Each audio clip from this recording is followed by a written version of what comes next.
Tēnā rā koutou katoa, ko tēnei karakia tīmataka e hui e tākata. Tua te kahukura tutu te hehe, tua te kahukura tutu te ruki, te kahukura uta, te kahukura pai. Te hiru kahukura mai, te kahukura. Te tu mai rā koe te tehi o kahukura e. Mai e tipua, mai e tāpita. Ahare mai a koe i a whakahotunuku, i a whakahotura. Ko tau manawa te tōku manawa. I tu mau ki e whakamaua ka tīna, au ni e hui e tāhai. Ko reira e mihi atu te ako te katoa o te tepu, ko te kauni hera tai au ki Waitaha, e mihi atu. Kia koe i te kai whakahaere, acting, break, e ko tūmaki Stephanie. Ko reira e tuatahi, ka maumahara mātou ki a rātou, ka woki ka maumahara tia o tō whānau whanaunga o kaitahi ka te mamo i Waitaha, me tō Ngāti Awa, me tō French Polynesia. Ko reira e haere atu rā me tō whānau whanaunga o Nai Tuahuriri, e Roberta Anglin Andrews, me tō Nai Tuahuriri, Hananui Mauka o Rakiura, Mount Anglin. Nō reira haere atu rā e Alan Topia, me Ngāpuri tonu me tō Naikahu. E haere atu rā me tō whanaunga o Kokorarata, e Ricky Tauhipōtiki Lewis. O tō whanaunga o Elizabeth Cunningham. Ko reira haere atu rā me tō whāngai whānau o Rapati o Taraki Whakaputa o te whānau Bishop. Nō reira haere atu rā me Connor Garden Bishop. Nō reira e nā mate haere atu rā ki te whakawairua e takoto. Takoto i rangi Māori i rungi tō whaka, hoi atu tō waka ko tuatarai haere. Nō reira ki homo tātai homo rātou ki te honga mate ki a rātou, ki homo tātai homo tātou ki te honga ora ki a tātou. Nō reira e hoi anō. Nō reira e mihi atu ki a koutou me tō te pai o te mahere pai tāpiti o 2024 to 2034. Hui anō i tēnei rā ka tētahi tūmanako te mai i roto i te haerenga o te kaunihera tai o ki Waitaha, ki te whakatūturi i a mātou whainga o te koutou, o te mahere pai tāpiti 2024-34. Ko reira, mauria mai e whakāpō ki te kaupapa, e kaupapa nunui, e te rakatira o te tepu o te kaunihera tai o Waitaha. Ko reira, e koutou rā, tēnā koutou e mihi atu ki a koutou katoa. I just wanted to start with, and I know that we have possibly another one that we need to acknowledge, but the acknowledgement is to our whānau who have actually passed on, and also because Manawatia or Matariki, we acknowledge not only them, but all who have passed on since the last Matariki. Also, just to say that the Anglin whānau from Tuahiwi and also from Rakiura as well are in our thoughts. Alan Topia actually was from Ngāpuri, but married a very Rakatira family actually from Tuahuriri, the Cross whānau and the Toes as well. And then also Ricky Tauhipōtiki Lewis, who has just passed away actually last couple of days at Kokorarata. So finally, very sad one. The Bishop family, Timmy Bishop actually came from French Polynesia, first came to Littleton and was actually whāngai in a lot of ways by Rapati. And then we know about that dynasty of sports players. But the other one was Stephen Bishop's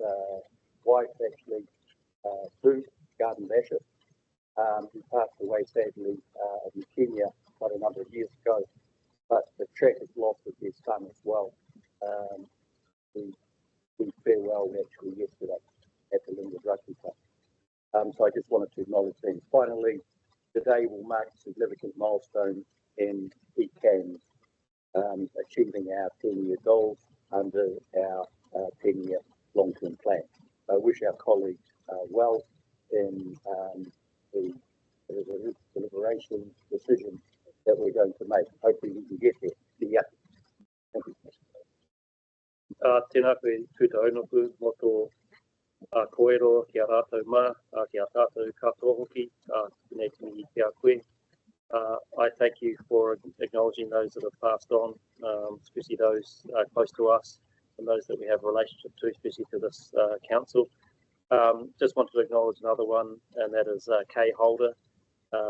She was the manager of regional parks for CCC, and we just heard this morning that she passed away. And obviously, this council and CCC do a lot of work together, and both staff in the building and councillors around the table have had a relationship with Kay. So we just want to wish her family all the best in this time, as with all the other families that we've acknowledged that have had loved ones pass away recently. So thank you, Doc.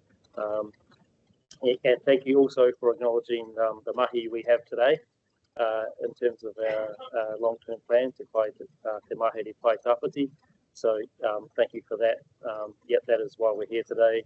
That's the main business of our meeting, and looking forward to our debates and decisions on that in what has been a massive piece of work by the organisation. And it's not just a normal long-term plan for us, and because we've got the 3 core services that we're moving towards.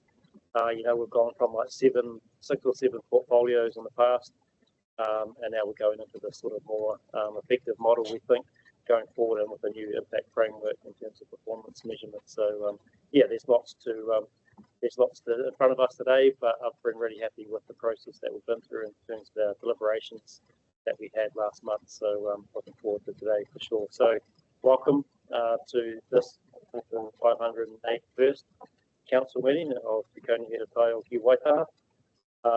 And we've got a quorum for sure. We've just got one apology from Councillor Sunkel, who's actually on council business in Whakatau, Wellington this morning. But in terms of some of our civil defence emergency management work, so just wishing John the best and he has apology. I know we've got David Hill online, and we've also got, shouldn't forget to mention Councillor DJ all the way from USA online as well. So thank you, Paul, for being here, being able to join us today. Glad to be here.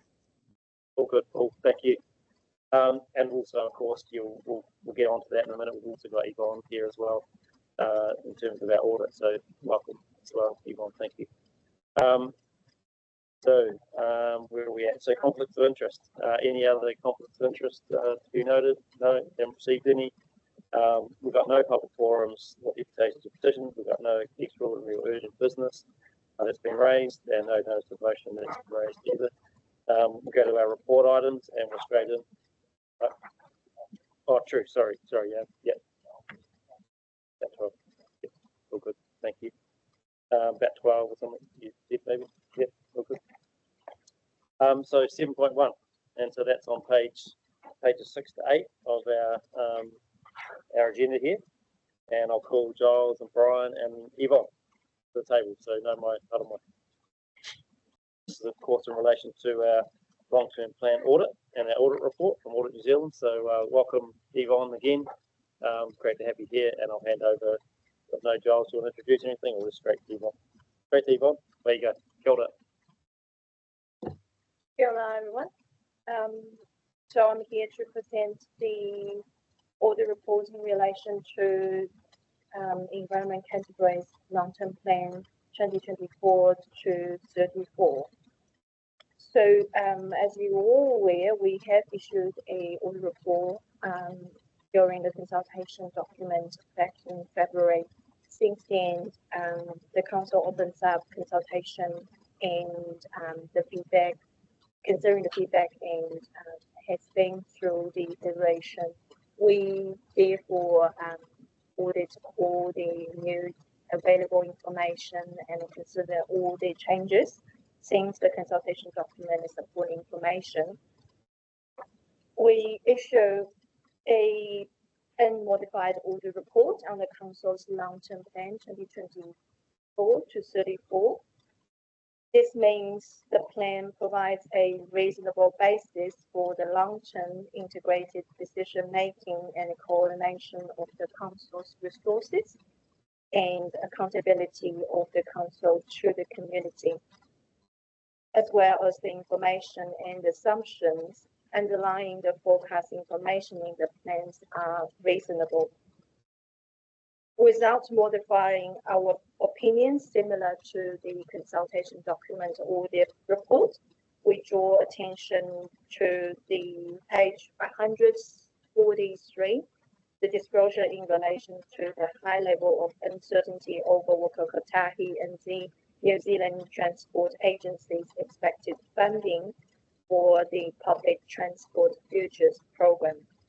If the agency does not provide the funding or provides less funding than assumed, the Public Transport Future funding received, which will affect the proposed level of service. We will issue a separate report to the Council outlining all the areas of focus and recommendations identified through the long-term plan audit. At the moment, I'm only presenting the audit report itself for the adoption purpose.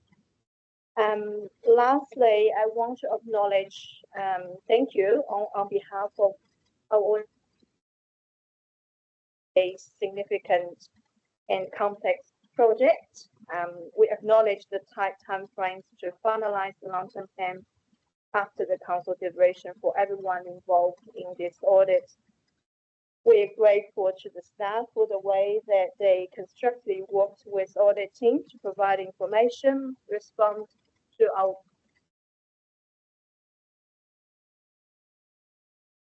on behalf of our audit team. I would like to thank management for their professionalism and assistance throughout the audit. I'm happy to answer any questions. Well, Yvonne, hey, thank you so much for that, and thank you for your acknowledgement of the cooperation and stuff you've had from our staff. So I just really want to thank you for that. Do I have questions from councillors? Councillor Swiggs? Oh, no. Well, I think mine down there. I'll just go crisis of identity. But thank you very much for the audit. We finally got the audit to read earlier today, which is useful. And I don't want to diminish the work that's been going on, because I know how much process there is that goes on in these things. But I have to ask that having the audit report landed on our desk the day of making the decision is, to officially receive it and then make these decisions is quite tricky. And I know that happened last time as well, in terms of the last LTP. Is there anything Audit New Zealand is doing to make this process better? Because it's not acceptable to have, for me anyway, to have an audit report and the information that we've got from staff in terms of the small changes, even though they are there, the day of making the decision. So, is there anything? And I appreciate you might not be able to answer that question, but I just want to have some reassurances there might be something going on.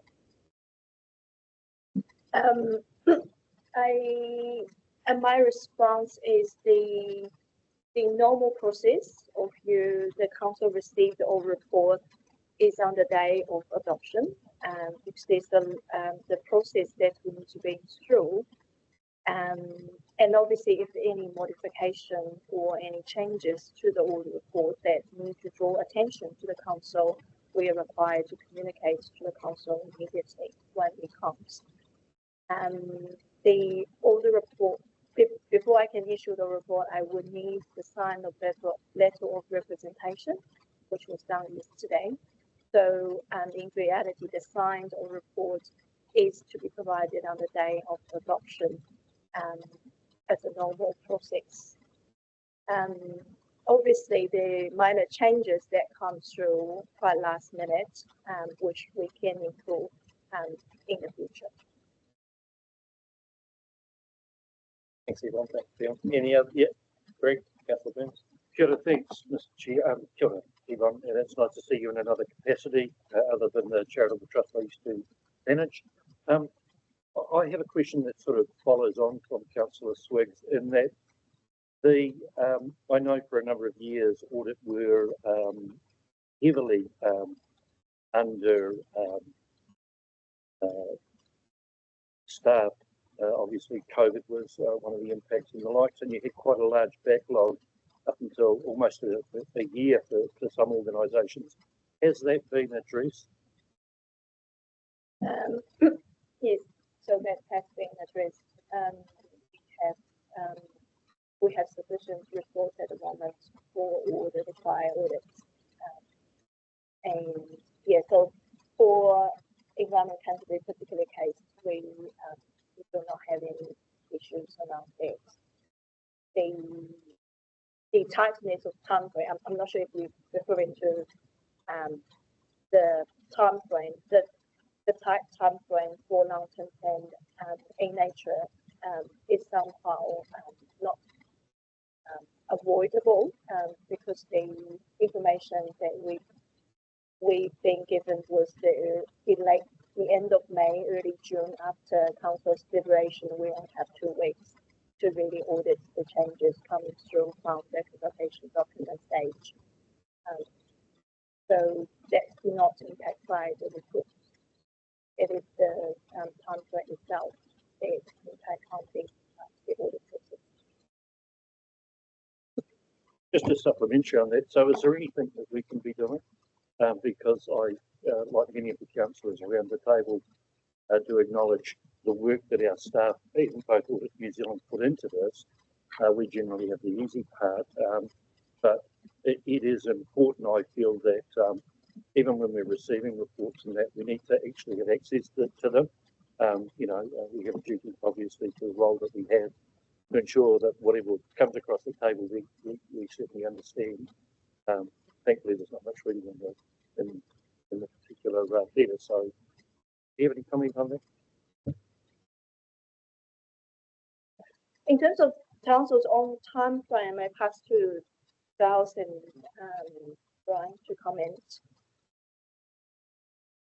I can answer that actually, because the thing is, Greg, I think the thing about the time frame is that we'd have to have our deliberations earlier. That's the only way you could do it, and then that pushes hearings and the consultation period back. And of course, Christmas is sort of right in the middle of that period, so it's pretty challenging for all of us. And acknowledge the staff, and of course Yvonne and her team as well.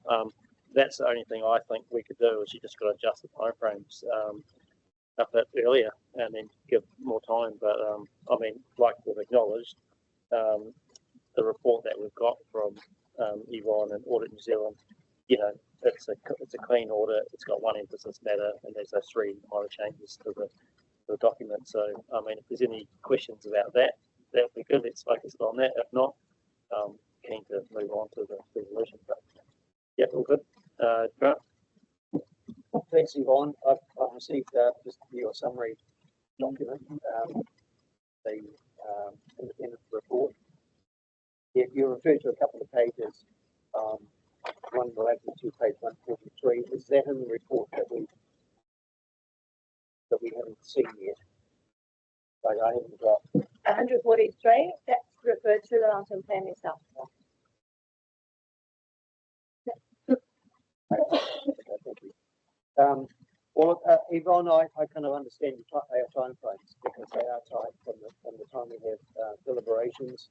Our staff have to go away and prepare information for you, and your team will also be working with staff really, really closely. So I'm really pleased that we have an unqualified report with a few minor changes, which have also been tabled this morning as well. So thank you for that. I don't really have any questions, but I think it's pretty clear that you will work on a fuller report for us that will come to us in due course with recommendations for management and so forth. Genevieve, Robbins, do you have a question? No, oh, you're good. Is there any other questions for Yvonne? No, thank you.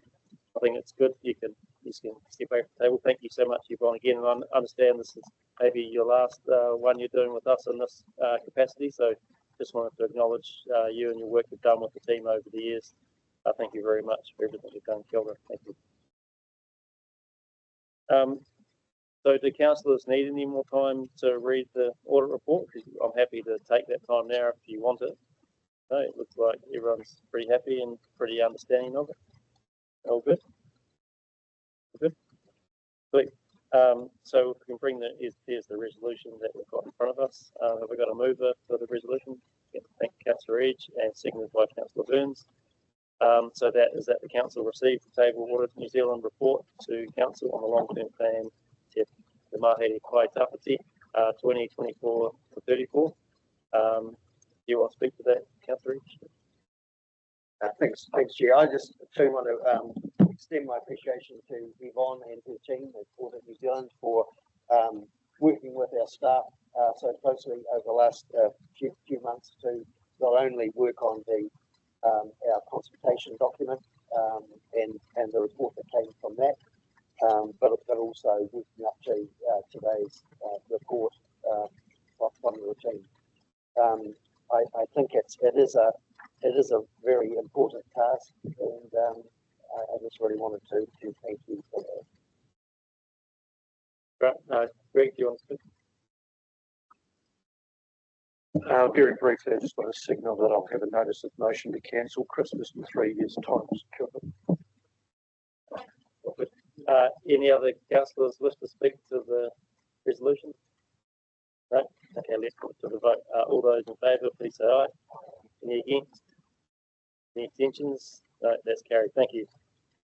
Thank you very much, and thank you again, Yvonne.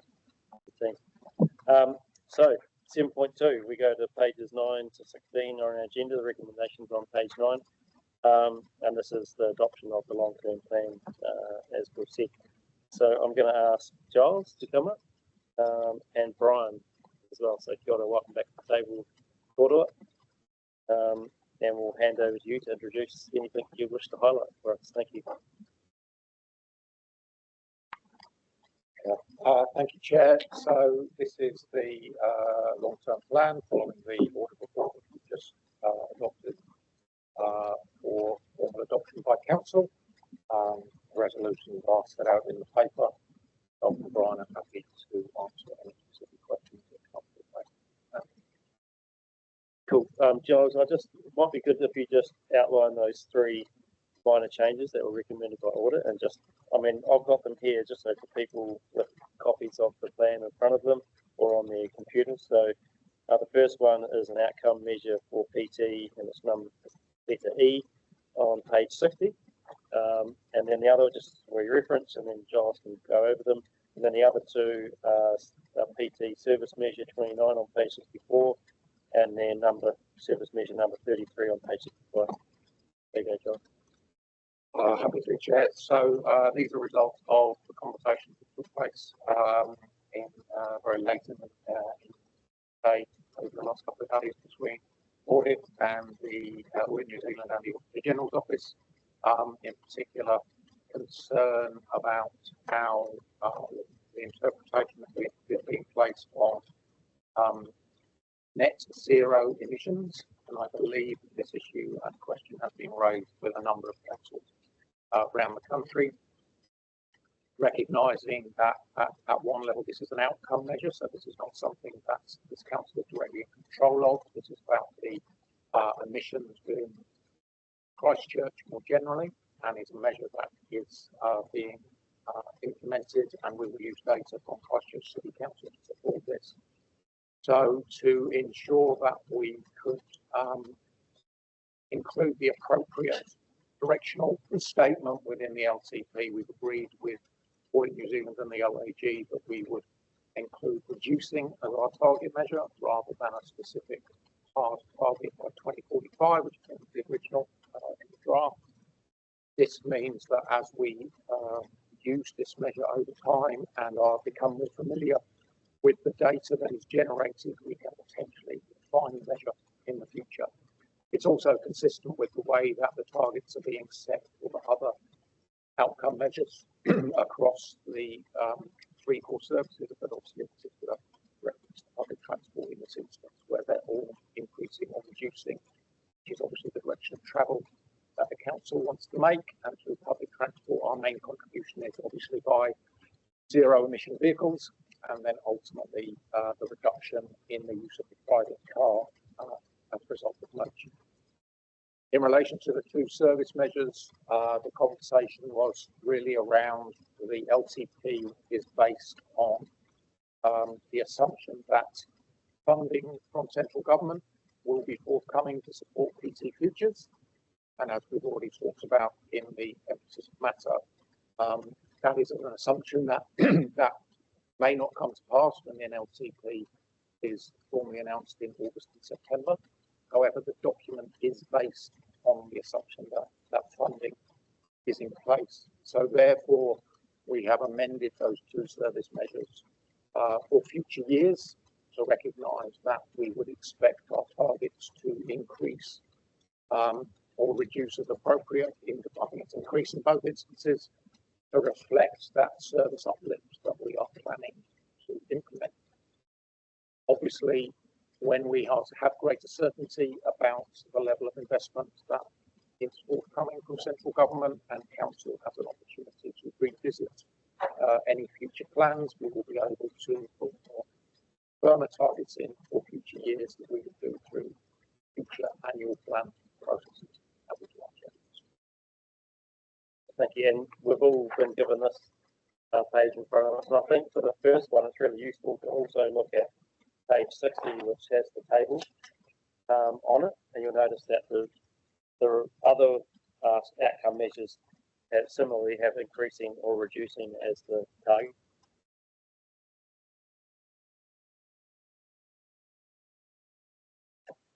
So yeah, thank you, Giles. Are there any other questions for Giles or Brian on the LTP paper and the plan?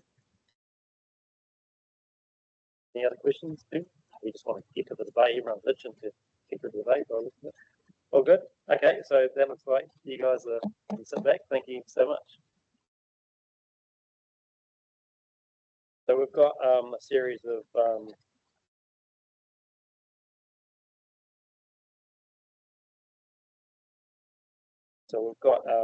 we're going to take them all separately and we'll work through them one by one. So the first one is that the council adopts the revenue and financing policy as included in the long-term plan and under the funding and financing policy section C and C separately. Circulated attachment. Have I got a mover for this? Well, I'll move it.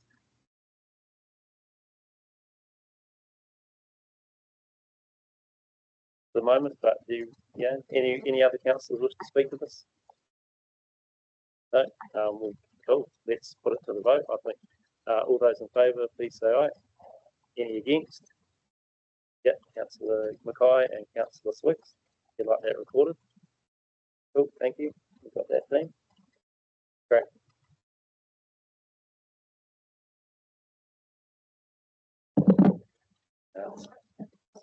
I think that's in and out. All good. Resolution 2. Can we get rid of that thing on the screen too?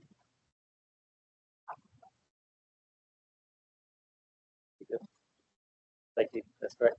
And there's an extra C on there. I see in front of C land.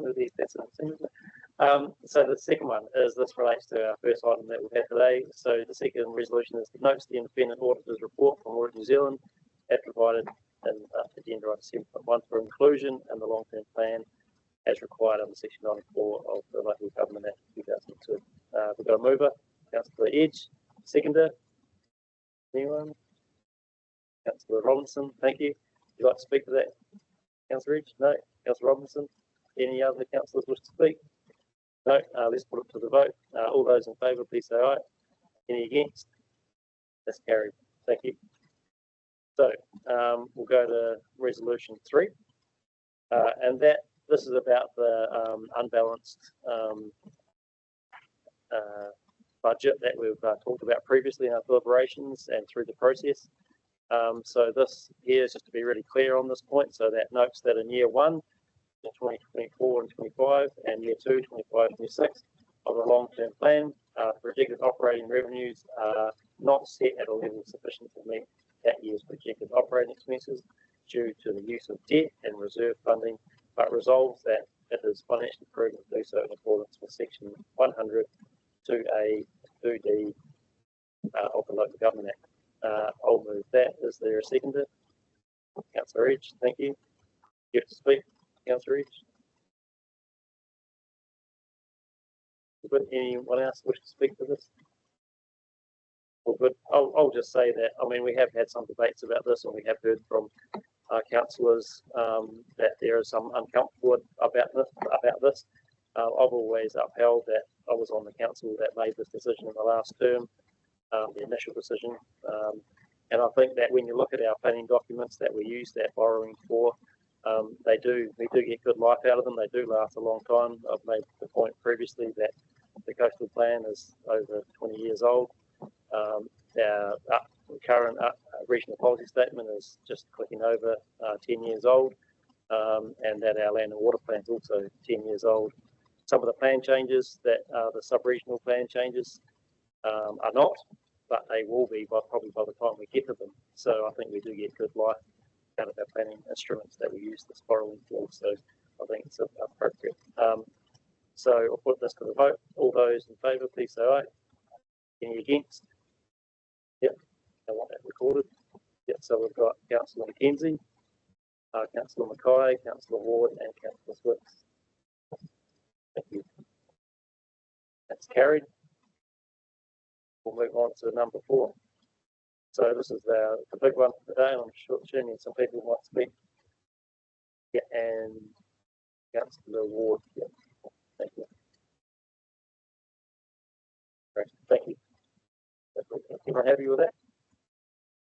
So we'll go to number 4 in this set, and this is really the big one for the day in terms of adopting the long-term plan in the form provided. Just a document either you've got in hard copy around the room, some people, or that you've received online. So do I have a move for that?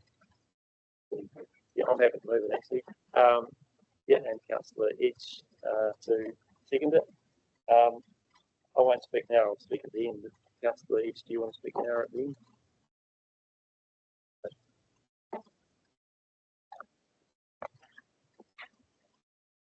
Thanks, Chair. If I can read a prepared comment. For me, this long-term plan is about dealing with change, whether that be related to the impacts of climate change or the opportunities for delivering on a more integrated approach to management of our rivers and waterways, or planning for the future that engages with our Ngātahi partners. Council refreshed the 2020-23 strategic direction early last year, and our vision, fundamental values, long-term aspirations and enduring priorities have remained unchanged in intent, and we have built on that direction. This plan is about the regional council seeking a new way to deliver the vision for Canterbury, to be achieved through focusing on 3 core services: environmental regulation and protection, community preparedness and response to hazards, and public transport. It is management's goal to create an adaptive organisation going forward, an organisation which puts the community and customers at the heart of everything we do.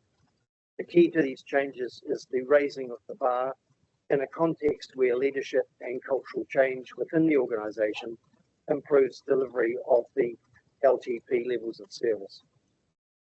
In setting the rates, Council considered feedback on the consultation document, and at the hearings we heard the concern about the current state of the economy and a desire for a lower rate. But equally we heard the desire from many more to progress and do more. We were conscious of the enormous cost of recovering from more frequent high-intensity rainfall events that cause flooding, affecting property and infrastructure. And the 30-year infrastructure plan provides for a new approach that looks more to protection through nature-based solutions. The idea of dealing with river management at a district or catchment wide. I'll carry on. Oh, it's kicked back in. The idea of dealing with river management at a district or catchment wide scale as suggested for the Selwyn District Council is really encouraging. In my opinion, this should result in adaptive whole of catchment solutions where the capacity issues in main stem braided rivers are supported by land use change and tributary solutions that help to reduce runoff, or at least slow it down.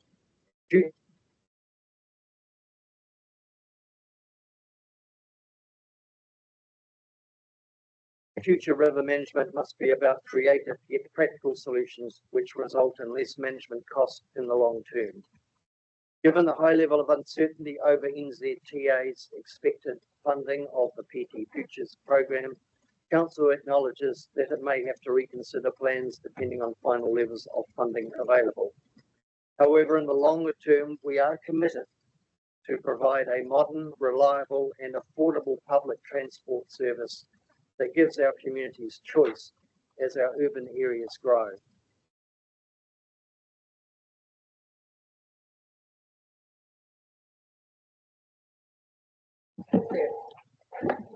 We have been working for several years to achieve land use management practices that would deliver improved quality for our waterways, drinking water and reduced nitrates in our groundwater.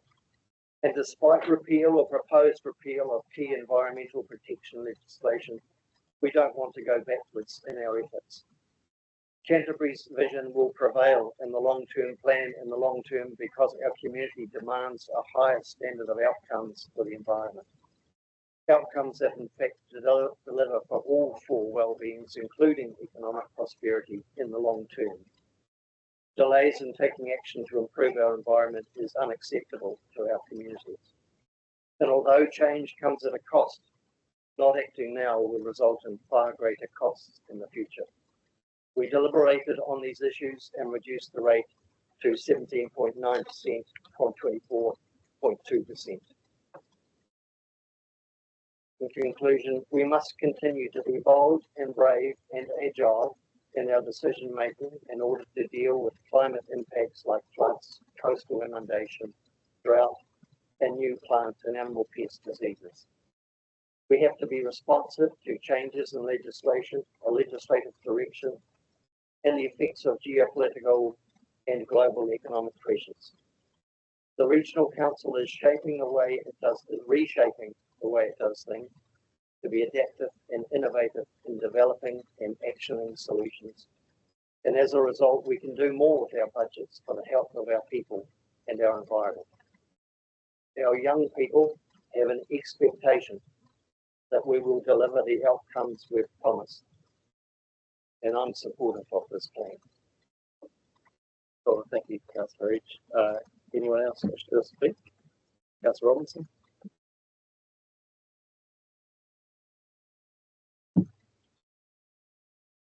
I wish to acknowledge how good it feels to see the coastal plan review within this document, and not only that, within the first year of the LTP. If we adopt it as it reads now, we're finally looking at not only the mountains to the sea, but including the sea for the first time in 20 years. We're looking at the context of our planning and the review of the Coastal Environment Plan. We're finally acknowledging the need to recloak our coastal environment, not just the hills and the land, through urgent planning, commencing in the first year instead of in 2028. In the past 9 months, we've seen the demise of 14 Hector's dolphins, and this does not sit well with me or our community. So I just applaud for others to have adopted, included this in the LTP. And thank you. I'll go to Dion. I want to acknowledge the work that the staff have done first on making this plan where it is now, and also the councillors and the wider community who have inputted into this process, not just the people who we had at the end of the table, but all of the others who have put that submissions in, because that document was something to read, I tell you. So it was interesting, and you know, there's some really good points in those community submissions that, you know, I think we should you know, take into consideration after this plan as the document today. I'm really proud of the plan's acceleration for public transport. It's bold and it's necessary. It shows we're serious about creating a more sustainable and accessible region, which is needed more now than ever in my opinion. I'm also quite proud of the increased investment in some of the environmental regulation and protection, and it does demonstrate the commitment to safeguarding Canterbury's environment and natural resources in the way we manage it. That is a positive. And the community preparedness, our enhanced focus on that and the response to hazards is absolutely critical at this point in time. We are facing some uphill battles in this space, and putting our accelerator down on this space is something that I'm really proud of that's coming through in this plan, and we're seeing some positive results from both central government and our community. I was a bit nervous around this biodiversity rate that we're putting into this plan, but the community's got me over the line on it, which was good. I think that's a positive, and I think it's, however we deliver that, will have some good impacts for our community, and I hope there's the community that thinks that. My main concern, and the reasons that I voted against those other two items, and it comes as no surprise, it's around the debt funding for operational expenditure. I do not agree with us borrowing over the 10-year plan $101 million for creating operational plans. It's just something that I can't agree with, and in my view is not sound financial practice. Yes, it does meet the threshold under the Local Government Act, section 100/2, but I do believe that in the future this council needs to go and look at that policy, and I think we should have a discussion around that before we consider that. The approach that we're taking, in my opinion, is burdening future generations with operational costs that are from today. And it's like us using a credit card to pay for groceries, but maybe not having the money right now to pay for it. I don't think it's sustainable in the long run, and we do need to change the way we do this approach. I have a strong desire to have a responsibility to the ratepayers around debt funding things. Which is why ultimately I'll be voting against this resolution. Not because I'm not proud of the issues or the things that I talked about before, but because it's all bundled together. If we were able to unbundle the different core services within this resolution, I might have been able to vote differently. But today I won't be voting for this resolution due to my opposition to debt funding for this operational. And again, I urge the council to commit to reviewing the budget structure, our finance policy for the next annual plan, so that we can aim to have more balanced budgets in the future. Thanks, Neil. Greg? Kia ora. Thanks, Mr. Chair.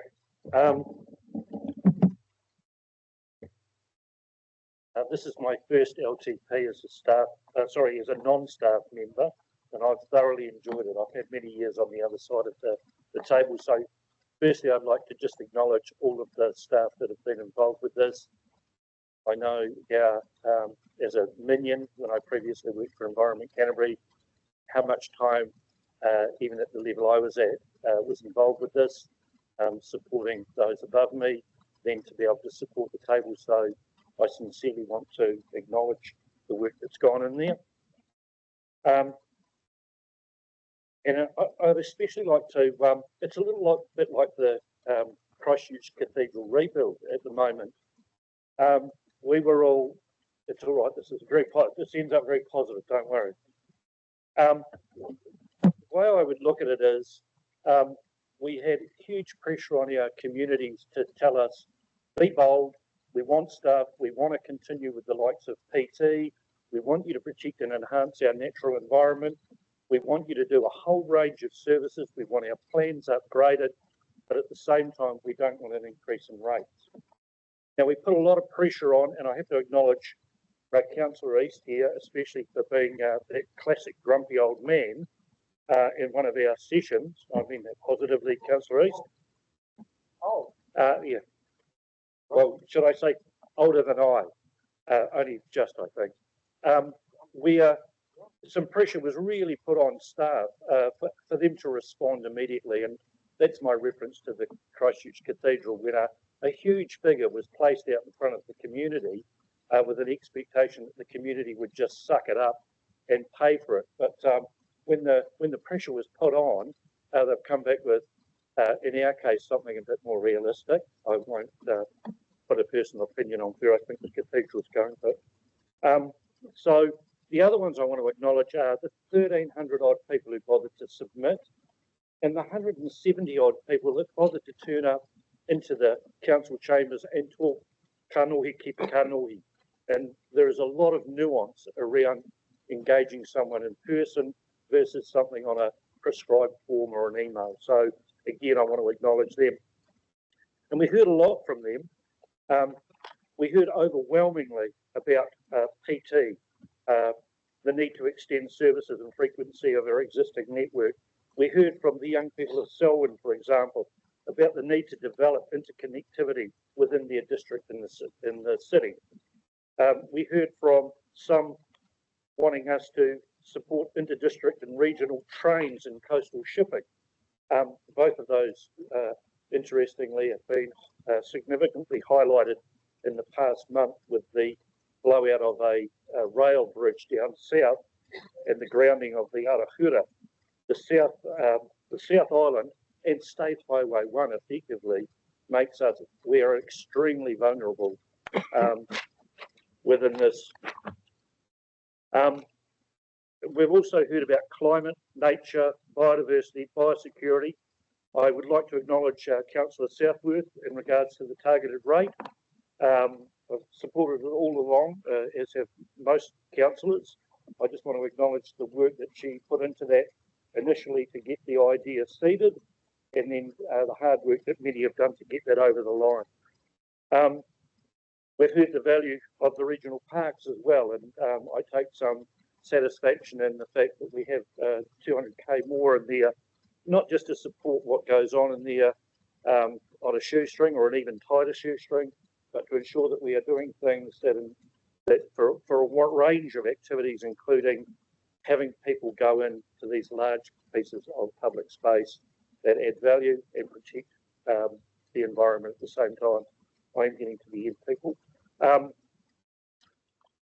There are some who will be disappointed that we haven't gone far enough. There are some that say we have gone too far. I make no apologies for where we sit, and I certainly don't make any excuses either. There's no secret or eureka moment that the model and funding for local and regional authority activities is no longer fit for the purpose, and clearly we are fortunate in that, to add some controversy, we are fortunate to be a supporter of LGA and our local Mayor Sam Broughton, who is working tirelessly, I believe, in order to be able to bring to central government and look for some opportunities to really make things work. And finally, I would say thank you to all of the councillors here, because I actually found it a really rewarding activity. I think it's quite clear that some of us have our differences. I won't look at anyone or look at the ceiling. It would be fair to say that we do have our differences at times, but I actually felt that the process of the LTP brought us quite close. And I think Councillor Karakia at the time mentioned how well we were sort of functioning. So again, I would like to thank you all for that. I will finish by saying mō tātou o, mō ka uri a muriaki nei for us and our children to come. Kia ora. Thanks, Greg. Look, Ai, mihi te kākui te kai whakahaere. I want to cover 3 points. One is actually about the progressive program nature of this council towards tangata, mana whenua in relation to tangata te tiriti. I also want to talk about rape because that has been a very, very point in the whole hikoi, the whole journey of the long-term plan. And then I also want to talk about the diversification of funding because I believe moving forward is that there is going to be key in the survival actually of the Canterbury Regional Council.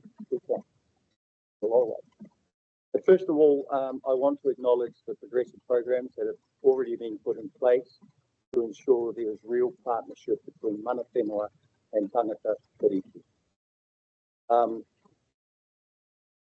When we look at Te Mahere Pai Tāwhiti 2024 to 34, what I believe that this relationship is alive and well, and what this plan does is that it continues the legacy. You only have to look at page 15 of the plan when you describe the partnership within the plan, is that it's practice partnership at place. I think that actually does really bring all of this whole partnership together. I know that at the moment in the present political environment, a lot of the rhetoric that in some ways we're all on the receiving end of it.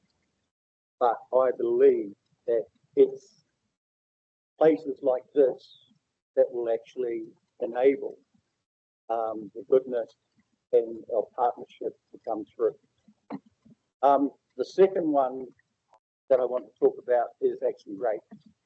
And as I said at the beginning of this, is that it's very, very poignant.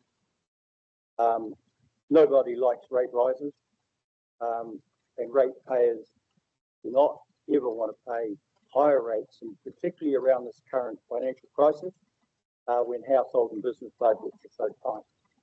And that was what we actually got from our submitters, not even personally. And I believe that we took that very, very seriously. And as responsible councillors, we came up with a lot less south than what we were originally talking about. And I've never met a councillor actually, and particularly around this table, who ever wanted to put rates up. But I want to acknowledge our staff for their work on this plan. The members of this council table have certainly taken nuanced part about the rate rise and lowering the rate. I think also the members of the, I want to acknowledge our staff and the councillors, because the environment that our staff and us as councillors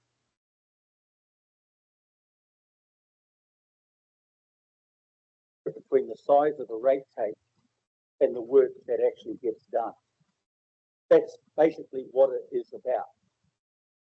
And then we're also dancing to the tune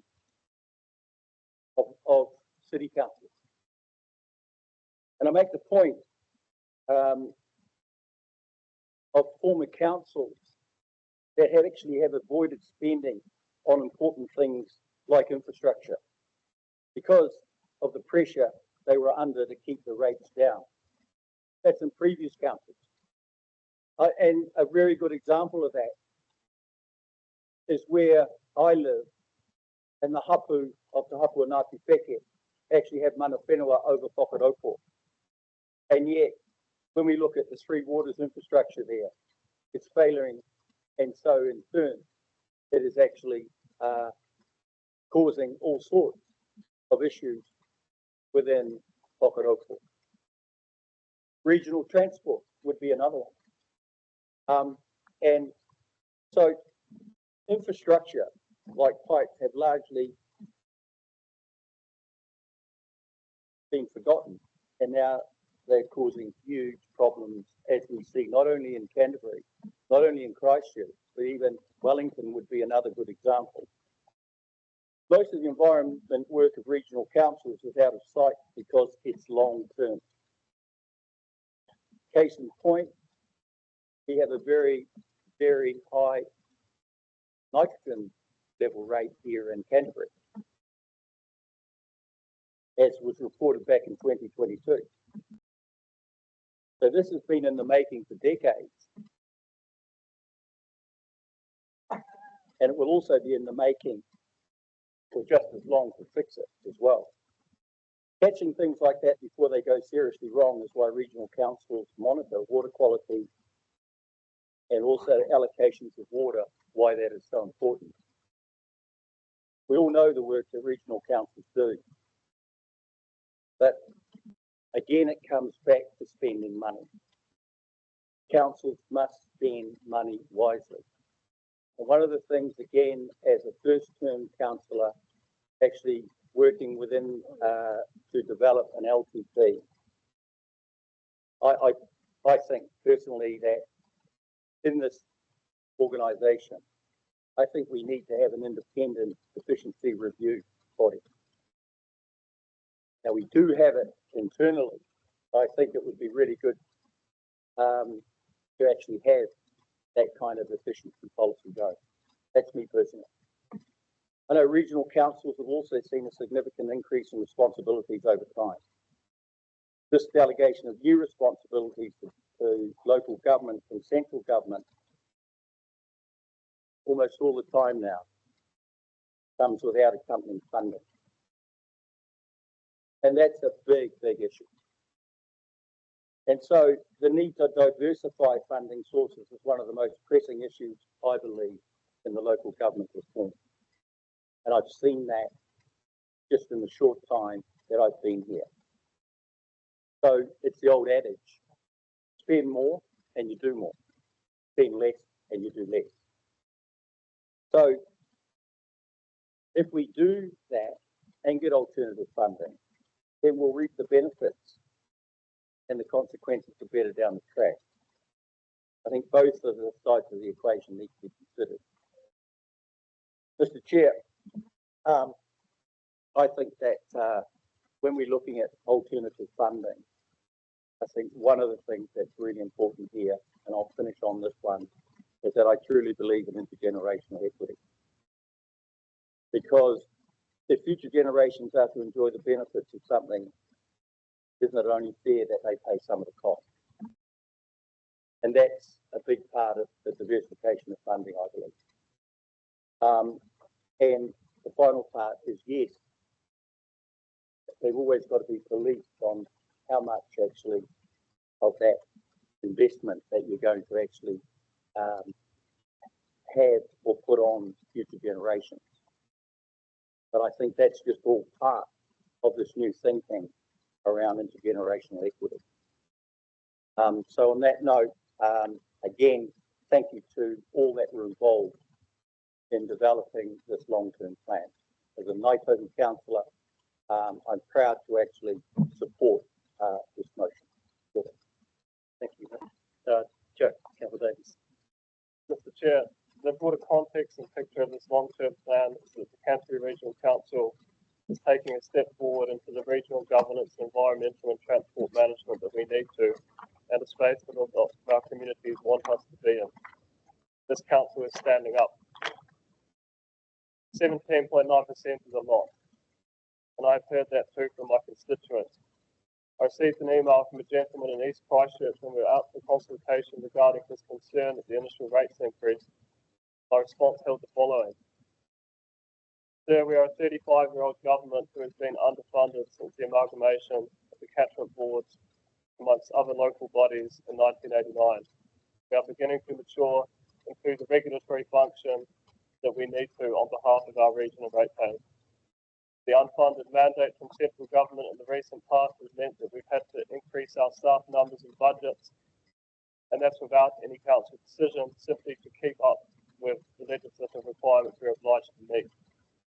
Our environment, land, water and air are under significant strain, with the economic and population growth we've been experiencing, the strain too comes from a resource management approach that has prevailed through previous generations that has seen the environment and our biodiversity as an adjunct and expendable. End quote. Mr. Chair, we now know that our economy and our environment are inseparable. One does not come at the expense of the other. Healthy waterways and air means productive and stable people. The outside world, our wilderness, our mountains, our lakes and coastlines are what make us special, and we have to protect what we have. We are the council that today can establish a new biodiversity targeted rate for this district for Christchurch, the first in the region. And this should be a watershed moment. In a period of austerity, we will be doubling the regional biodiversity spend for Christchurch with a 67% backing from those who submitted here. We'll be increasing our maintenance of our regional parks by 40% thanks to Councillor Edge's amendment. We're making a record investment into one, public transport after work led by Councillor Southworth and Scott. 2, flood management and resilience through the leadership of Councillor McKenzie. And 3, into planning, and particularly the coastal planning area, after unwavering advocacy from Councillor Robinson. I could go on. Finally, soon we will be live streaming this chamber so that our constituents from Lake Ohau to Burwood to Rotherham can tune in and engage with their regional council. Canterbury is taking a step forward led by this council and this organisation, and I would urge members to adopt this plan. Go on, Councillor Davies. Councillor McCott. Through you, Chair, like other councillors, I'd also like to particularly thank the staff for all their work over the last year, getting us to where we are, and some of them are not in the room, so please pass on my thanks, and particularly to Stephanie SCE for leading this.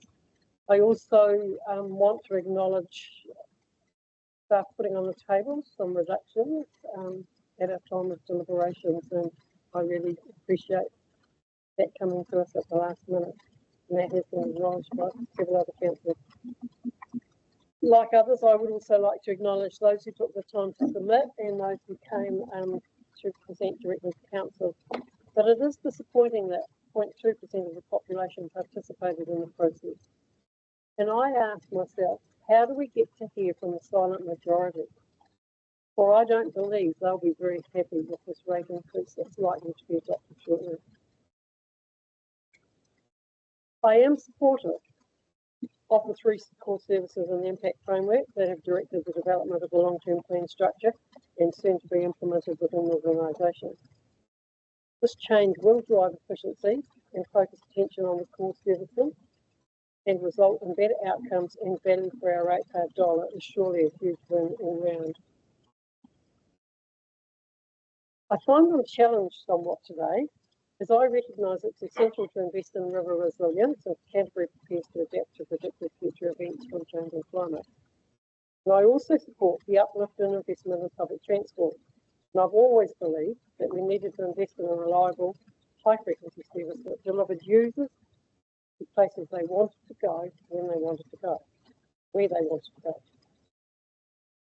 Today's decision will likely see ratepayers of Canterbury collectively contributing 17.9% more in rates to the council this coming year, with a further 15.5% already indicated in the following year. Most of us that sat at the table long enough know that that 15.5 won't be what comes out next year. It'll probably be higher.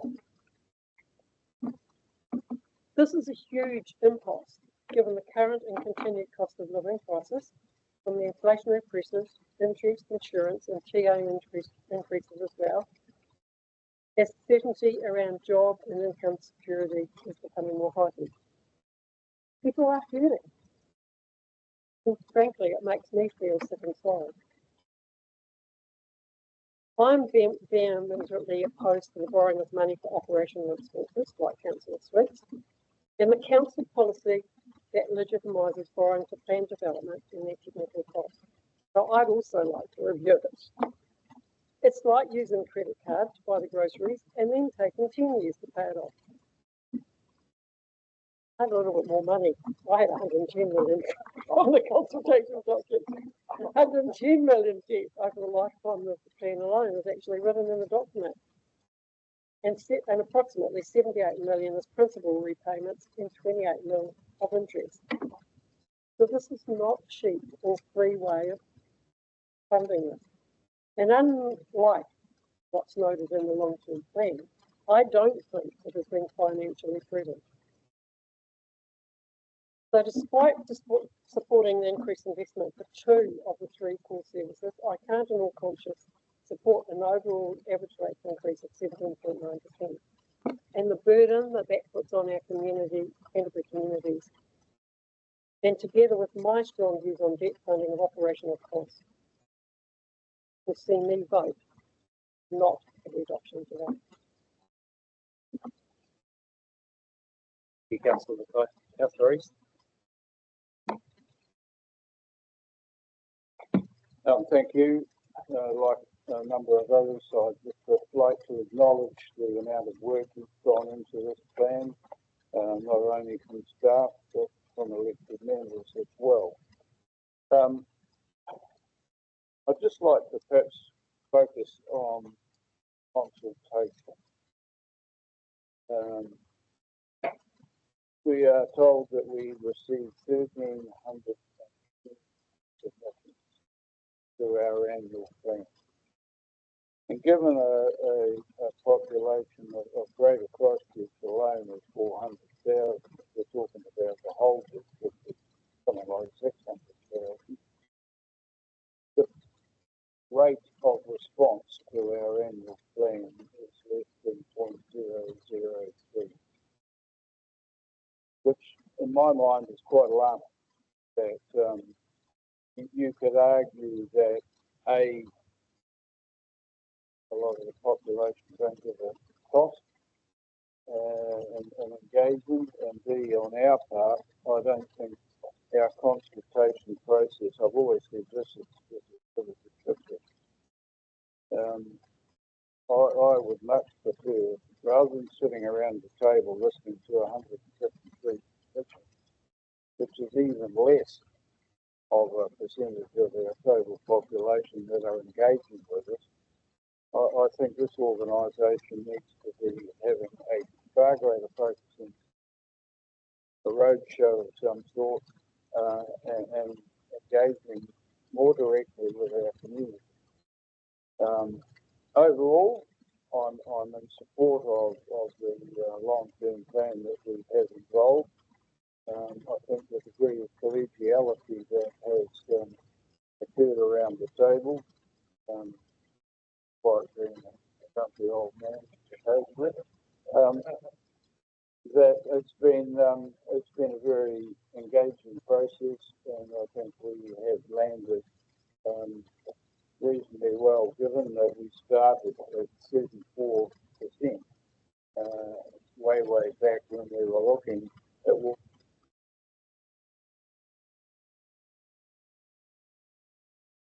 at the time.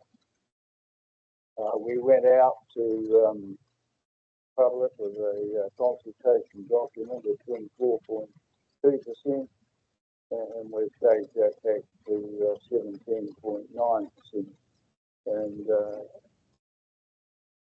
I'm happy with my role in getting that down to 17.9%. I would have liked a figure probably a bit closer to 15 personally.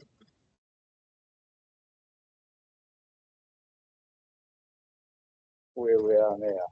So I think just going back, the way we consult, the way we get opinion from our constituents, I think needs a major overhaul, and I think really a lot of this population are just quite complacent, and half of them probably don't even understand or realise or comprehend what NTN does.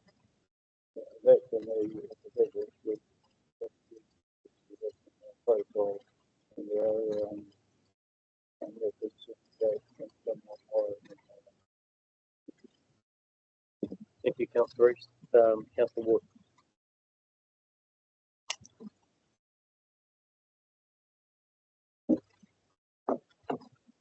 Yeah, I'd just like Councillor East, concerned too about the consultation process when you hear the number of submissions that some of the other district councils have received throughout our region. But I'd like to also make acknowledgement to all the people who've been involved in this long-term plan. And this is my first one, and I mean I acknowledge all the effort that staff have put in and those people who did submit for this process. Yes, we must be bold going forward, but we need to be effective and efficient with our spending. I mean, we have seen some really positive directions in this long-term plan, like response to hazard, public transport, PP purchases, all positive directions. Preparedness through the whole of catchment management and future climatic changes. Biodiversity and biosecurity, I believe, is in an excellent space going forward. I, like Councillors Sweets and Mackay, are against debt funding for operational expenses going forward, and I think this is $110 million, which leads to a huge level of rate increase in a difficult financial environment that a lot of people are facing today, both in our rural and our urban communities. And I stress that it's in all those communities. We need more efficiencies in our organisations, as Council Karakia alluded to before. I am personally against our 17.9% rate increase, and I would like to have seen 15% or less in this long-term plan. So today I'll be voting against this motion. Thank you, Councillor Ward. Councillor Cranmer.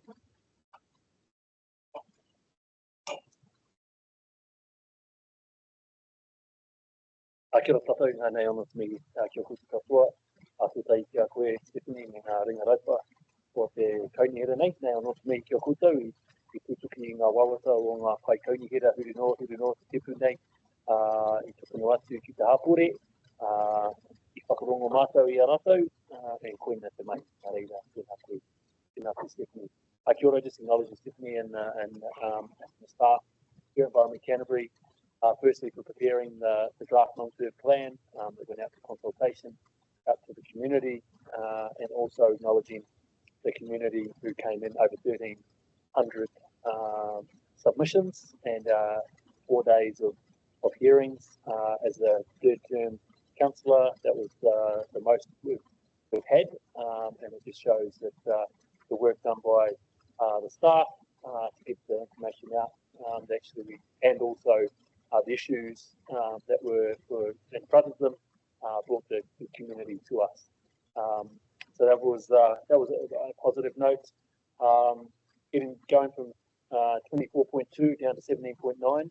I probably never thought I would actually concur with Shirley's ex-boy David East down the road there, and acknowledging even though he was old and grumpy, but acknowledging the work around the table, working together, Mihi, that we found a way to work together. The process that was run by Acting Chair Pauline, having the day split and actually working through the resolutions and then putting amendments up and actually going back and voting on, I thought it was quite a mature way to work together here as councillors, and we actually found our way forward to 17.9.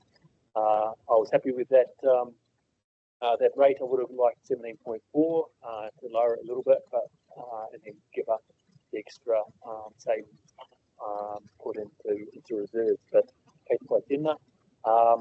And then moving forward, just acknowledging the work that and acknowledging Councillor Koraku's what he mentioned, that the work that's happening with our relationship and partnership with Ngā Papatipu Runanga, 10 marae in and around Canterbury, making sure that that's front and centre in the long-term plan, that we still want to be a organisation of treaty excellence, and then kind of lead the way, I believe, inside local government, New Zealand, and showing the rest of the country how to work together, especially with its current government, knowing that if you work in partnership and talk and listen in a meaningful way, you can do a lot instead of just bulldozing the way forward and making changes through legislation and other avenues to sideline Te Ao Māori. But I support this motion. I will be. I actually like how the three core services and the impact framework has been brought into this long-term plan, and with our focus and acknowledging the work that has been done around the Banks Peninsula biodiversity rates, really acknowledging our environment close to Autote in itself, but the work throughout Canada, I acknowledge the pathway forward. So on that note, I'll be supporting this.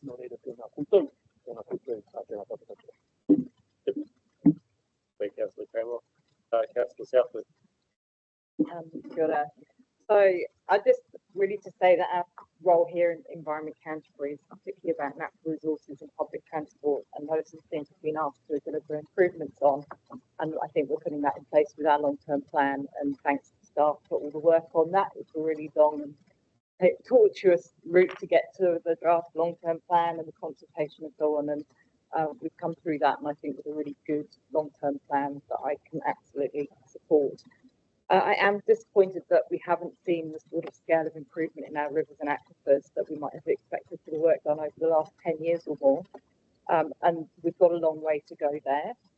The review of the RPS, our integrated planning framework, focusing on catchments, working with mana whanua, and tightening up on the compliance monitoring enforcement, which is all funded in this long-term plan. I'm hopeful that we will start to see progress in that really, really important area, which I actually see as being the single thing that Environment Canterbury is most responsible for. Of course, we will also need to be bringing our communities with us. There's been lots of work done already by our communities across the region for our water, but not enough, and so let's keep going. I recognise financial stress that many in our community are feeling. The diminishing the protection of our natural environment or halting public transport improvements will not resolve the cost of living issues. That will take a national level change in the way that our economy functions to address the enormous inequity that we see in our communities, which has grown worse and worse over time. This is unfortunately outside of Environment Canterbury's remit. Our focus is on environment and public transport, and that's what we do, and that's what our long-term plan is going to be doing. And unfortunately, a 17.9% rate increase is what I think is necessary in order to keep going with the work that we're doing. And this will improve the environmental outlook for both ourselves and also for future generations. We're just getting on with it, and that's what it would take. And so I do support this rate rise. I'd really like to talk just briefly to the Christchurch biodiversity targeted rates, who I think Christchurch can become a real hotspot of biodiversity across a real multitude of natural environments. We're really lucky here to be, we've got the hills of Banks Peninsula, we've got beautiful tussock land, we've got wetlands, we've got coast, and a beautiful turquoise blue sea, which unfortunately often hides what's beneath, which is not how good it should be. So kia ora to Councillor Robinson for really pushing on the coastal, and I really acknowledge that we've picked up on the coastal plan, and I'm excited to see that and see how that's progressing. The targeted rate is really grown from the seed of an idea following what's been a bit of a easy go-to, which is cutting back on biodiversity funding each time. Our annual plan, our long-term plan, the ones I've been involved with, that typically is the first bit of our budget that gets cut when it comes to needing to reduce the rates.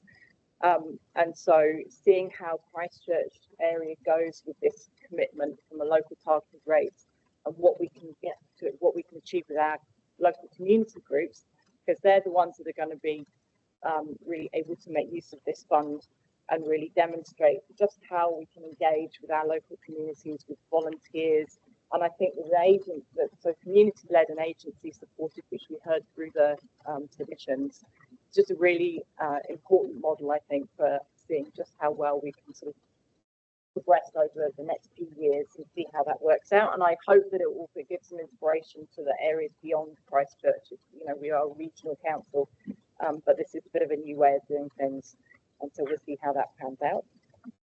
We did have 67% of submitters say yes please to that rate, which is something that's difficult to ignore. In terms of public transport futures, I think we've got just been brilliant to see the increase in patronage, and I've seen that myself just from the bus journeys that I take and people I talk to. The fact that at least 24% of the Greater Christchurch population is now using the bus, and have done in the last year, and that I think just going to increase, particularly with the national ticketing solution coming forward, which will make it easier for people to get on and off the buses. I just really hope the government comes in behind us and supports the population. We had 64% submitted indicate support to keep momentum going with public transport improvements. It's a really critical part of climate action. We have to get our fossil fuel emissions down, and really there isn't, there's a limited number of ways we can do that when transport is such a fundamental part of the emissions that we have to manage in this area. So I'm really looking forward to seeing how we keep going with this, and hopefully the government comes in behind us. So overall, I feel proud, pleased with where we've got to with our long-term plan. Thank councillors and staff. I think we've arrived at this point in a well-mannered and professional way, which is always good to see. And so kia ora. Councillor Southwood, Councillor Mackenzie. Thank you, Mr. Chair.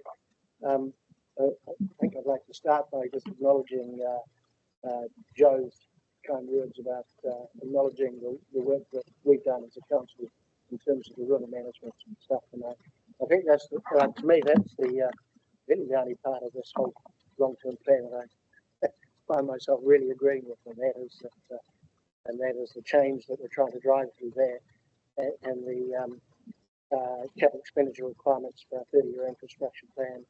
And I think the coherence of what we're trying to achieve. I am disappointed, I have to say, that what we're doing in the Selwyn is too little and too slow.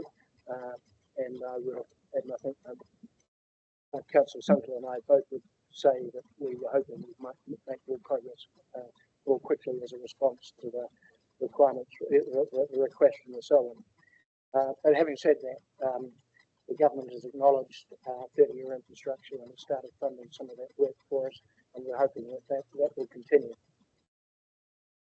In terms of the overall long-term plan, I think my reflection is that there's too much of a culture around this table of throwing money at something and feeling proud that we put a lot of money into something without actually measuring the efficiency with which we deliver outcomes. And I think 17.9 is better than 24 or 34 or 45% or whatever the number is. But there's there are still some very easy money to be taken, low-hanging fruit that could have been cut from this program given the nature of the economy and the pressure that people are feeling. And I look at the Roku funding, the Enviro Sports funding. There's quite a lot of other smaller funds where the money doesn't seem to be accounted for, but cumulatively it becomes quite a large amount. The way we're funding zone committees to administer a relatively small amount of money.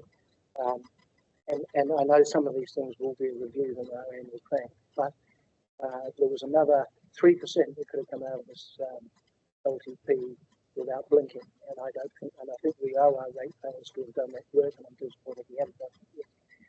In terms of the environment spending, I acknowledge the hard work that Vicky's done, and the significant support she got for that $1 million fund for the Greater Christchurch area, and I think that was a good concept. It's targeted rates. It's going to be done. I think it's going to be done on a uniform annual general charge. But a lot of our environmental spend is poorly structured for how we spend it. It's contestable, it's inefficient, and we're not using those organisations that are actually very efficient and that are good track record spending money and leveraging the money we might give them to achieve other money. So every dollar we should be putting into the environment, I think we should be expecting the agencies that take our money to be probably doing $2 worth of good. And too often we're trying to administer those funds ourselves and get a 10 cents worth of good for every dollar we spend. I think there's too much emphasis on capital value for our rating, not enough emphasis on where the benefits lie. And I think that is certainly a huge cost on larger property owners, which of course heavily focused in the rural areas. And so I find that distasteful. And if money we're putting into planning is reflected in our draft RPS, I have to say I'm disappointed. The RPS is very poorly written. It's contradictory. It's based on a lot of doubtful claims in the front of it. I don't think it genuinely reflects the community aspirations. And I think that's a pity if we're going to spend, if we're debt funding and debt and deficit funding, as Councillor Swiggs, Mackay, Warder will intimate it, then I think we deserve better in terms of the accountability of that money. Having said all that, I am going to support this long-term plan because otherwise it doesn't reflect the nature of democracy, and I think I also want to acknowledge that Acting Chair Pauling did chair a particularly good session when we made these decisions. So I think it would be churlish to vote against this, even though I am disappointed in the outcome. And as the second oldest and an honorary member of the Shirley Boys High School Club, I'm going to support my fellow Shirley Boys High School old boy here and grumpy old man and support this motion. Kia ora, Councillor Mackenzie. Now, before I go to you, Peter, Councillor Beach, I know you're online. Do you want to say anything? All good? If not, Thanks. No, yeah, I'm fine. I think everything's been said, possibly twice. Kia ora, Paul. Peter. Yeah, Craig, listen, I want to echo some of the sentiment around your chairmanship because I thought it was exceptional during that process. You were very patient with us and you got us to a position that I didn't think we would get to at the start of the day. So you can take that accolade from me. And can I also just thank as you said, and our tier twos actually for the work that they put in there. Taplin, I know that you did a tremendous amount of work on this, and it's not going to keep you up at night, but certainly dominated your life for a while. So thank you for that. And I think this is my third one, so I think this was the best one because I think that deliberation process, we actually did take the time to get some compromise around some things, and so I'll thank all those people that did do that. On a scale of comfort for this, I'm probably sitting in as agreement with Councillor Mackenzie in terms of my comfort on this.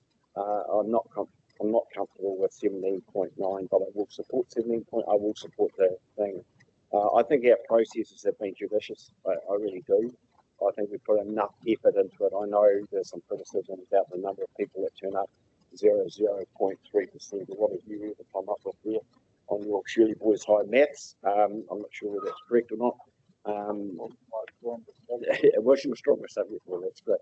But I'm happy with the process. I wish our number had been lower. So that's my point on that. So, and I do sympathise with Councillor Swiggs in his position, his purest position he's taken on natural capital funding, which is a bit of an anomaly in terms of capital. But I would also point out to those people that are not supporting this on that aspect is that this business needs to go forward, and we need to find a way to go forward. And we know that we're not getting funded the way we need to get funded, and while we're still working hard on that to make sure that we can get support for better funding, then I think we just need to do what we need to do to move forward. But I'd just like to digress just a little bit in terms of a comment that I want to make about public transport. I'll be very quick about that. You know, we as councillors and as an organisation have worked assiduously on our public transport and our responsibilities for running public transport. Sometimes it's questioned why a regional council runs public transport, but it was just handed to us, and we need, if we're going to do that, we need to do that properly. I think my personal opinion on this is that we're a break point for the future of our services that we do get to oversee. You know, we were given a goal, or we put a goal in front of ourselves to ensure that Christchurch has an internationally acceptable public transport system in Greater Christchurch, and that's what we're working our way towards. We find ourselves now uncertain of what our future looks like, and the progress we can and will make towards that goal. We could stagger along a bit, which I'm really happy about that. I've been here since 2016, as I've said before, and I do chair the Regional Transport Committee and the Public Transport Committee. Progress with our public transport services have always been a struggle. We've always, we went through that period where we were looking for passengers. We've now got passengers. We don't know about uplift. The things are uncertain for us. My belief now is that this is symptomatic of living in the South Island, that we are underfunded. I've had at least two seriously senior people within this government say, you're not getting enough money down here, but are they going to do something about it? I'm not sure about that. Also, that's a fact. This place is underfunded. We've also made the point of if Christchurch works, the region works, the South Island works a whole lot better. So that's part of our process. And I've said many times, I don't really care about the North Island. My responsibility is here. It's in this region, and it's to Canterbury. And my final point on this is we really need to do better. We're going to start spending this money soon. We really need to make sure that we spend it properly, that we get what we require to make sure that we do have those services that are internationally acceptable. We've got a national ticketing system coming our way very, very soon. No point in having a national ticketing system if you've got no buses to catch, or if they wait half an hour. So we might be flash as, but we've got nowhere to go. So we just need to be careful, and I would employ anyone who gets that responsibility under our realign services that they take this seriously and do some serious work on it. Thank you. Kia ora Peter, au tēnā koutou katoa. Ai, tēnā koutou i o koutou kōrero, i o koutou whakaro i pāna tēnei mahi, te māhere pai tāpiti o te kaunihera tai o ki Waitaha. Ai, nei anō te mihi kia koutou katoa nā ringa raupā, nā kaimahi, nā kai kaunihera hoki, me te hapori. Ai, tēnā koutou. So just acknowledging everybody again. I was going to put this straight to the vote, so Councillor Cranwell could vote, but he's going to join online anyway. He's had to go. So I will speak now. So just really acknowledging everybody first of all. Thank you to all of our staff who have worked pretty hard. We've heard about that in the discussions with Yvonne this morning, that the timeframes are sort of pretty crunchy, but we all do our best. And I think that this has been a really good process. I've only done another one last term, but this one was a lot better. Even our consultation document, I think, was better. I think the 3 core services and impact framework element of it, led by Stephanie and the team, has got a lot to do with it. So I just wanted to acknowledge that, like others have. And I really love how that's sort of simplifying us in a way that hopefully it might be more understandable for our community. So, Chaki Taio was my nickname for environmental regulation and protection. Whakarite Hapori for our community preparedness and response to hazards, and Waka Tu Mata Nui for our public transport. They are the things that we really have to do. So hopefully people can grasp onto them and through this long-term plan see the work we're trying to do. And really acknowledge also, like I said, our community. Others have acknowledged it. I always find those processes really enjoyable. They are tough and long, and you've got to hear the good and the bad, but that's part of our process as elected representatives. And we could be better. Acknowledge that, Councillor East, and roadshows and stuff, I think are a really good idea. It would again probably cost a lot more money, and we'll have to find that money from somewhere and figure out how we staff it and how we manage that. But I don't disagree that it's a good idea. But I think we do okay, and we hear from the people that give up their time. Of course, we could always hear from more, but the two processes with them in the room and with them being able to give their feedback online, etc., is pretty important. And so I just want to acknowledge that. And I just, to all of our councillors, you've all played a really important role in getting us here. I mean, people have been acknowledged. For example, Vicky for the work she did on the biodiversity rate, Ian for the leadership in that space around our district rate for Selwyn and the way we're thinking about rivers going forward. But everyone here has had a really important role in that process, and I'm talking about the staff as well, of course. So yeah, I won't go any further, but I think, just know that you've all played a really important role in helping us get here. And like others have mentioned, the deliberations, and it wasn't my idea actually, it was the staff's idea to do it like that. In terms of having that first day, we were able to put all those amendments that people might have wanted to put on that first day. And I think we're able to discuss them through and maybe go, has that got the wider support of the room? And are they worth carrying on with? And I think that was really good. So I thank the staff for coming up with those ideas, actually, and Petraya and the team here for helping us understand how we could do that. And what was most pleasing for me actually was the fact that we had a bit of laughter during the day, as we have today. We had a bit of laughter. We were able to take a little bit of the Mihi out of each other, which is good, I think, and healthy. But at the end of the day, there was hugs and there was handshakes. And I think that was the most pleasing thing for me. They were able to get there, and there was give and take. And like Ian said, that is democracy. I think that's really important to acknowledge the process we went through. And I even think a few of us went out and had some food and some drink together after that. So that was great. And so I acknowledge that. That's the whole part of the process, and you've actually got to just lean into that and enjoy it for what it is.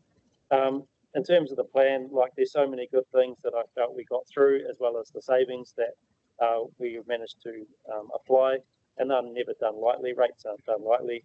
We know what that means to everyone. We pay them ourselves, so we get the bills. We know what it is, what it means, and to acknowledge that we did start at 17% this year when we first went into this. That was based on last year's annual plan. Then it went to 34, like Councillor East acknowledged. Then we brought it back to the 23, 24, and then we're able to get it back to that 17.9. So we weren't too far away from the original 17, actually, which is sort of good. And so noting Councillor Mackay's point about next year's 15, well, let's trust and hope that we might be able to stay around that, because we have this year. And so I think that's important to acknowledge. The integrated planning stuff, I think, is really important. Coastal plan work that Genevieve has really opened our eyes on it a whole lot. I'm really proud to see that being put in there. Biodiversity rate for Christchurch, of course, that's so great to have that in there. The rivers rate, like I mentioned, for Whakakapi Selwyn, I hope that we can push that on further too, Ian, and really push that into other districts and work with them. Hopefully Waimakariri will be keen to be next, or if not, maybe Ashburton is. So I'm really keen on that. And of course, the PT Mihi that we sort of discussed quite a bit about the risk there in terms of, is the government going to support us? But I thought we did it really well. We delayed on some things. We did it pretty soundly, but we said actually we're in and we want to carry this on. So I think that's really important. And the MRT stuff in there that we really want to push along. I agree that we now need to keep working with our other partners here in Greater Christchurch and really hammer that through. So yeah, in terms of borrowing, I would just say, like I've had my say on this earlier on, but I don't think it is like groceries actually, because groceries disappear sort of within that week. Some things like a can of baked beans might last a bit longer, but actually most things are used up with that week. Or plans aren't like that at all. They last a whole lot longer than just a single year that you're in. And so I think that's important to acknowledge, and that's why I support the whole thing that we're doing here. And to just finish on the funding side of it, we all wish that it didn't cost our ratepayers this much. Of course we don't. But we've acknowledged, and other councils have acknowledged, that our funding model is pretty broken. And other regional councils and councils around, even in Te Waiponemu in the South Island, they're around the same as us, give or take. So we're all facing those things. And I was on a call with the other chairs from the regional council, so we went through that the other day. Everyone's facing those same issues. So it is a system thing. And so we've got to keep pushing government and working with other councils to give that feedback. Acknowledge that we did get some good support from the budget, but really that's not the model either. We shouldn't just be relying on what comes from budget. There should be other ways to do it. So I'm supportive of the local government work on that front. So thank you, everybody. Awesome work, and let's be really positive about the future that we've got ahead. And I was, as we're talking about this, there's analogies of waka that come up. We've talked about that, he waka ike noa, he waka ko tuia. There's all of these concepts about being in it together, and we really are. And I think this process has highlighted that, but also it's about jumping in that waka, pushing it out into the sea and taking on the big waves for sure, but then returning safely to shore and really acknowledging those journeys that we go on. So just wanted to acknowledge that too. So let's put this to the vote, because I know everyone's on the phones and a bit bored. So thank you. It was great for everyone to have their say, and let's put this to the vote. All those in favour, please say aye. Any against? Aye. I think yay, and that was a yes for it. Yeah, and against we've got Councillor Mackay, Councillor Ward, and Councillor Swiggs. And like that, you guys, yeah, all good. So thank you, everybody. That's carried. Well done. We clap or something like that. Yeah. And let's do this last one here in this paper, 7.2. Yeah, Councillor Davies, keen to move. Councillor East, seconded. All those in favour, please say aye. Any against? Carried. Thank you. I'm keen to move on to 7.3 and see if we can finish this before lunch. I think everyone's on board with that. So if we go to 7.3, that's on page 17. It's a massive chunk of resolutions about setting the rates in all the different districts and all the different areas and for all the different sort of programs. They go from pages 17 right through to 49, 48, something like that. Anyway, and so, yep, you're going to move it. Yeah, so yeah, we're going to move it all together. So we've got Councillor Scott and Councillor Ward. Or do you want to do it? No, yeah, Nook. Sorry, Nook moved, seconded by Councillor Scott. There's still all those in favour, please say aye. Any against? Aye. That's 4, I think, Jan. So I've just checked, there's none against. You're going to abstain, so abstention from Councillor Mackay. Anyone else? All good? Okay, all those, that's carried. Thank you. And that's done. That moves us to the last thing there, which is about our next meeting, which is Wednesday, the 24th of July. I've heard from staff that our next meeting is called the Super Bowl, actually, because we've got a whole lot of things that we're doing about our structure and committees and stuff going forward. So they've nicknamed it the Super Bowl, which I think is cool. So that'll be a good meeting in July. And Dion, are you happy to do Karakia? Yeah. He opened this morning, so if you're happy not to, yeah. Push it. Yeah. Unuhia ki te urutapu nui o tānei. Ke wātea, ke mama, ke ngātau, ke tinana. Te wairua I te ara kataka. Koia rā e rongo, whakaaira ake ki rana. Ke tina, umi e, hui e, tae ki e.